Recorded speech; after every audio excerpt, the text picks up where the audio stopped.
તો પીએમ મોદીના જન્મદિવસે સુરતના લોકોને મળી મોટી ભેટ। સુરત મનપાએ દેશમાં પ્રથમ વખત લોન્ચ કરી ગ્રીન વ્હીકલ પોલિસી। કેન્દ્રીય મંત્રી સી.આર. પાટીલના હસ્તે લોન્ચ કરાઈ green vehicle policy.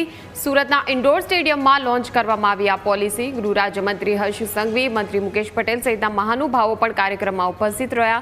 Green vehicle પોલિસીથી લોકોને થશે આર્થિક મદદ। આખા દેશમાં પહેલી મહાનગરપાલિકા કે જેણે ગ્રીન વ્હીકલ પોલિસી 2025ની આજે શરૂઆત કરી છે। તેમાં 3 વ્હીલ ટેમ્પો હશે, તેને 3000 રૂપિયાની મદદ કરવામાં આવશે। તેનાથી અલગ બીજું મોટું વાહન હશે, તેને 5000 રૂપિયાની મદદ કરવામાં આવશે। અને વડાપ્રધાનશ્રીના જન્મદિવસના નિમિત્તે આ ગ્રીન વ્હીકલ પોલિસીનું લોન્ચ કરવામાં આવી રહ્યું છે।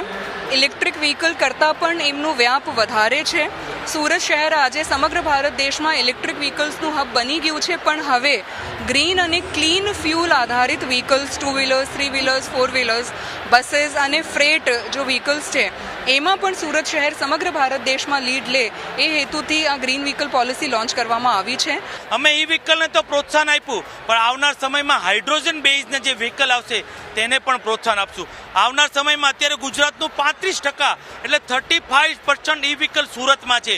એટલે પ્રધાનમંત્રીને જો મંત્ર છે કે આત્મનિર્ભર ભારત, એને મંત્ર જો વધારે કોઈ બળ સિટી આપતું હોય તો એ આપણું સુરત છે।